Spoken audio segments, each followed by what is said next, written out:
Hi guys, as I said before short ki continuation. So first experience ఫేసెస్లో excitement and smiles అయితే ఇలా ఉన్నాయి. So వెళ్ళే అంతసేపు ఐ వాజ్ కంఫర్టింగ్ దెమ్ అనమాట. ఇది ఇలా ఉంటుంది, ఇది ఇలా ఉంటుంది అని చెప్పేసి I was trying to explain everything. ఇంకా ఫ్లైట్ గురించి కానీ ఏదన్నా.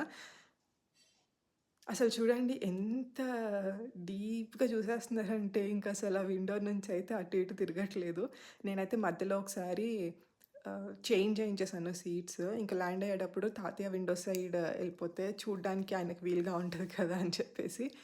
So, I'm just asking him to wave మా కజిన్‌కి. సో, అలా అయితే అయిపోయింది. So, my heart is full. నాకు చాలా చాలా అనిపిచ్చింది. వాళ్ళకన్నా నేను చాలా సాటిస్ఫైడ్. ఆ తర్వాత అడిగాను ఎలా అనిపిచ్చింది ఏంటి అని. They liked it very much. That's all we need.